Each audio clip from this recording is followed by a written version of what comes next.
블레셋 사람이 여호와께 속건 제물로 드린 금 독종은 이러하니 아스돗을 위하여 하나요?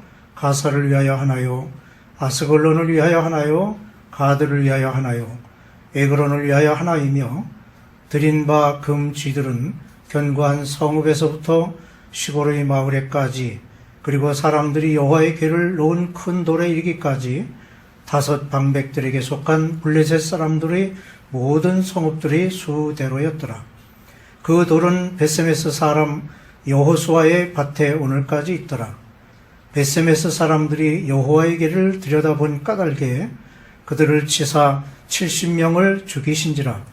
여호와께서 백성을 쳐서 크게 살육하셨으므로 백성이 슬피 울었더라.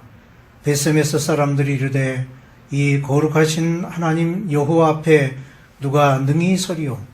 그를 우리에게서 누구에게로 올라가시게 할까 하고 전령들을 기럇 여아림 주민에게 보내어 이르되 블레셋 사람들이 여호와의 궤를 도로 가져왔으니 너희는 내려와서 그것을 너희에게로 옮겨가라.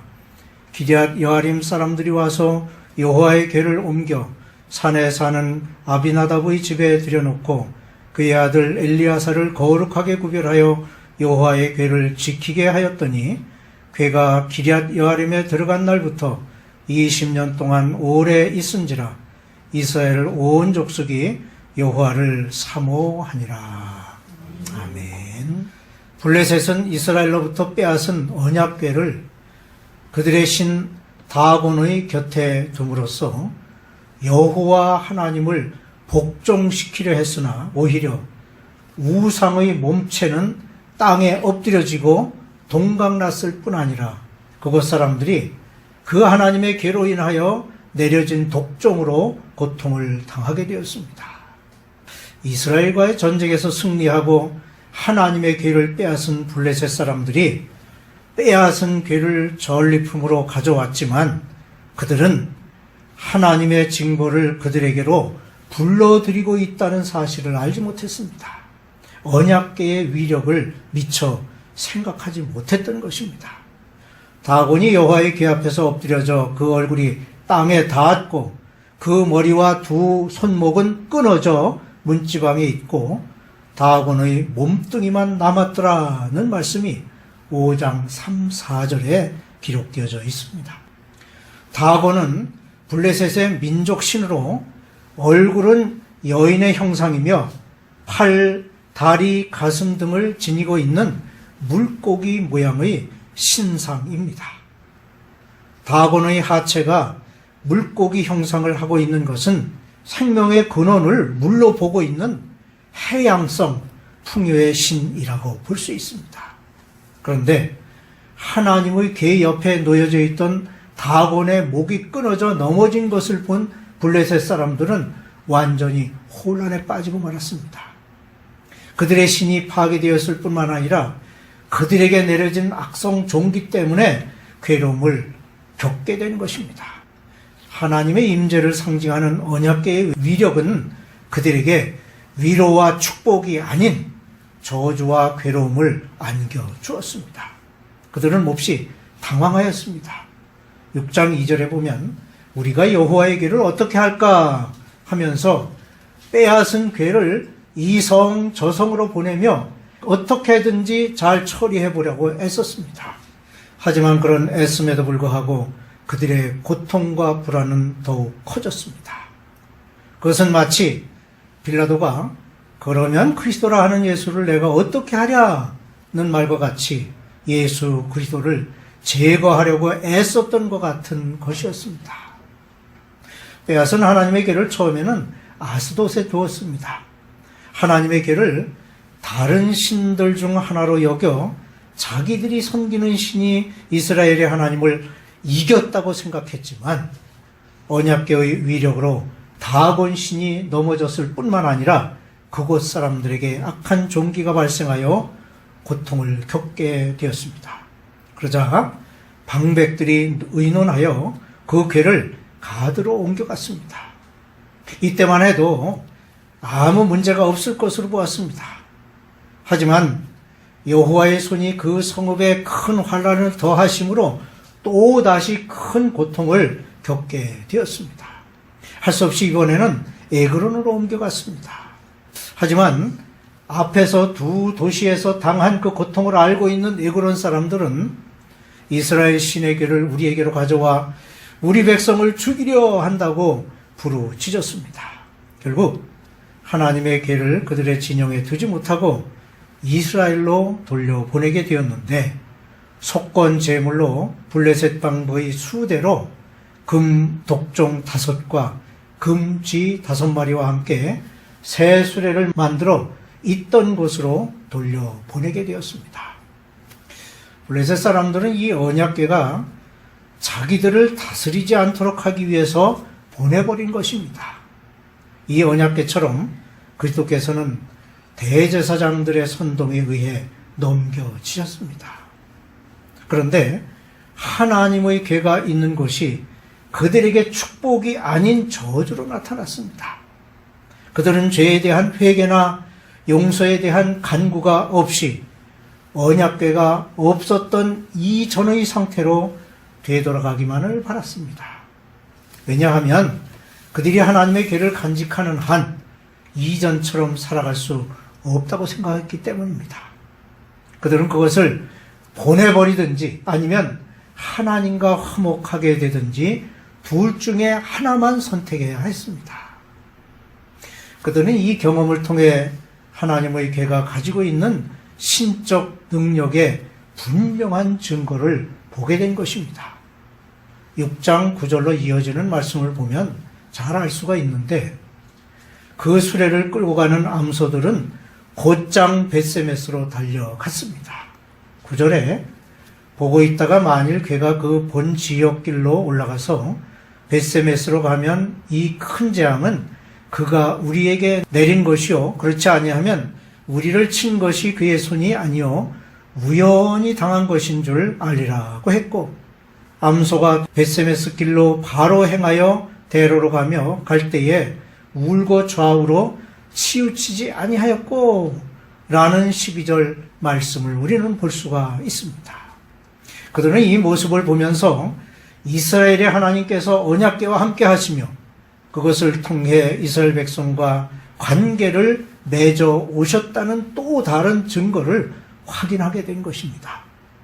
이것은 마치 무리들에게 거절당하신 메시아께서 십자가의 비범한 죽으심을 통하여 하나님의 아들이었음을 본 백부장의 고백과 같이 이 사람은 진실로 하나님의 아들이었도다라는 말과 같은 것입니다. 하나님의 복음은 지금도 사람들 중에 있는 언약궤입니다. 여전히 그것을 통해 귀한 일들이 이루어지고 있고 하나님의 원수들이 그 앞에서 두려움에 사로잡히고 있습니다. 이렇게 복음은 복음 자체의 능력으로 신성을 나타냅니다. 하지만 많은 사람들은 복음이 하나님께로부터 온 것임을 믿으면서도 블레셋 사람들이 언약궤를 대했던 것처럼 그것을 대합니다. 즉 그들은 복음의 요구에 따르기를 거절하며 그것을 내게서 버리고 여전히 하나님의 원수로 남아 있는 것입니다. 블레셋 사람들은 이스라엘과의 전쟁에서 이기고 빼앗은 하나님의 궤를 그들의 신인 다곤 곁에 놓았습니다. 그러나 하나님께서는 다곤을 쓰러뜨리시고 머리와 손목을 끊으심으로 여호와 하나님이 살아계심을 증명하셨습니다. 다곤 신상이 첫날에 이어서 둘째 날에는 머리가 잘리고 양손이 잘린 것을 보고 첫날에는 우연한 것으로 여겼던 그들은 지금까지 자기들이 섬겨온 다곤 신이 무력하고 단지 인간의 수공품에 지나지 않는 헛된 것임을 드러내는 동시에 우상의 비참한 종말에 대한 확실한 증거임을 보았던 것입니다. 하나님께서는 이 사건을 통하여 우상 숭배가 잘못된 것임을 나타내셨습니다. 다곤 신상이 엎드러진 사건은 모두가 잠든 밤에 아무도 모르게 일어났습니다. 이튿날 아침이 되어서야 부서진 것을 사람들이 발견했습니다. 어둠과 절망 가운데서도 진리가 승리하는 날이 다가옵니다. 기나긴 밤을 지나는 중에도 하나님의 영은 은밀하게 사람들의 마음속에서 역사하고 계심을 보여줍니다. 예수님은 우상 숭배가 만연한 세상에 베들레헴 마구간에 조용히 오셨습니다. 하나님의 말씀을 왜곡시키고 있을 그때에 하나님께서는 루터의 마음속에서 은밀히 당신의 일을 시작하셨습니다. 하나님의 나라는 이와 같이 이루어져 갑니다. 때로 이 땅에 진정한 종교적 능력이 없는 듯 보이기도 합니다.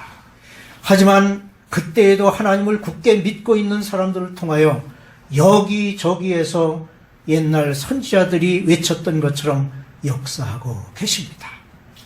남편과 시아버지의 죽음, 그리고 언약궤를 빼앗긴 것에 비분하여 출산하는 고통 중에도 하나님의 영광이 이스라엘에서 떠났다고 읊을 수밖에 없었던 비느하스의 아내의 신앙을 보게 되는데, 하나님께서는 이때에도 분명히 일하고 계셨으며 하나님을 폄하하려는 팔레스틴의 우상을 깨뜨리셨습니다.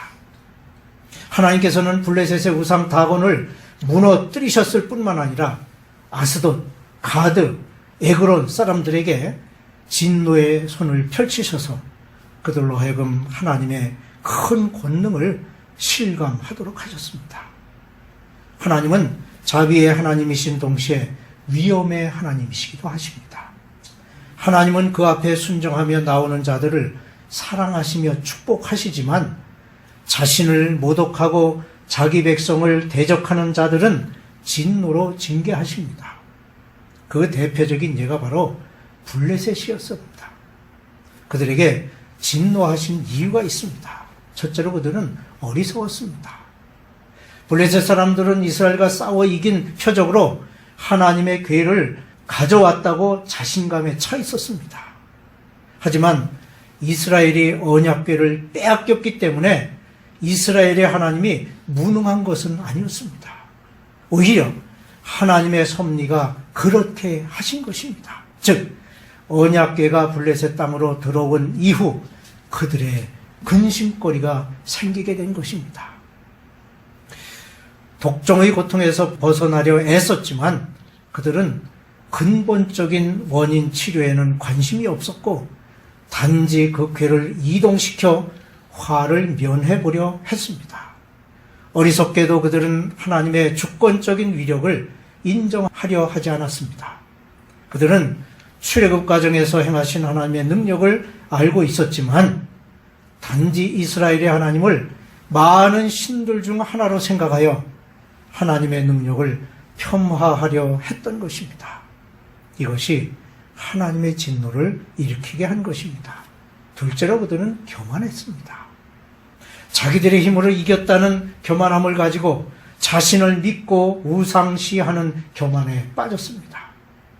그래서 자기들의 힘으로 그 상황을 어떻게든 해결하려 하여 아스돗, 가드, 에그론으로 이어지는 하나님의 진노를 하나님께로부터 찾으려 하지 않고 인간적인 방법으로 해결하려 했습니다. 언약궤가 있던 아스돗에 하나님의 진노가 임하자 가드로 궤를 옮겼습니다. 하지만 그곳에서도 마찬가지였습니다. 그러자 이번에는 에그론으로 옮겼습니다. 그럼에도 계속된 고통을 받게 되자 비로소 그들은 하나님의 궤의 위력을 느끼게 된 것입니다. 블레셋에 빼앗긴 언약궤는 우상 숭배자들이나 교만한 자, 하나님을 모독하는 자들에 대한 승리와 경고의 계시를 할 수 있습니다. 그리고 블레셋 사람들에게는 하나님의 능력에 대해 굴복한 사건이라 볼 수 있습니다. 즉 하나님의 진노가 그들의 악한 행위를 깨닫게 하고 하나님의 위엄과 위력을 드러내는 강권적인 역사였음을 보여주는 겁니다. 이러한 일련의 과정을 통해 하나님께서는 자기 백성들에게 축복을 회복시키는 선한 의지를 보여주셨습니다. 이스라엘 백성들은 빼앗긴 하나님의 궤를 도로 찾아오는 어떤 노력도 하지 않았습니다. 그러므로 언약궤의 귀환은 전적으로 하나님의 역사에 의해 이루어진 것입니다. 즉 하나님을 대적하는 자들이나 하나님의 백성의 부패함에도 불구하고 하나님의 주권적인 계획 속에서 언약궤를 이스라엘 품으로 돌아오게 하는 선한 의지를 보여주신 것입니다. 한편 이스라엘은 그 순간에도 경솔한 행동으로 참화를 자초하고 맙니다.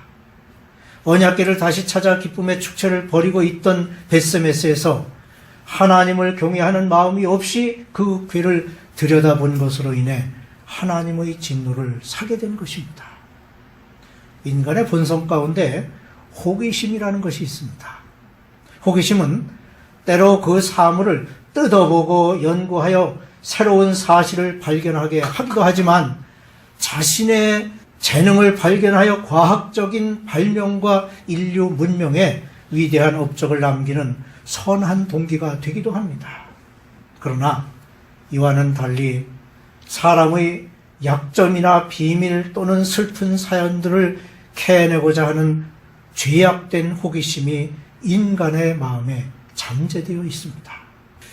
그 호기심이 백성들을 죄악으로 이끌었고 죽음으로 이어졌습니다. 그 호기심의 결과 하나님께서 감추시고자 했던 비밀을 알아내려고 한 죄로 인해 70명이 죽음을 맞게 되었습니다. 하나님의 궤는 지성소에 보관되는 성물 중에서도 가장 거룩하고 신비스러운 것입니다. 심지어 날개를 펼친 스랍이 양쪽에서 보호하는 성물이었습니다.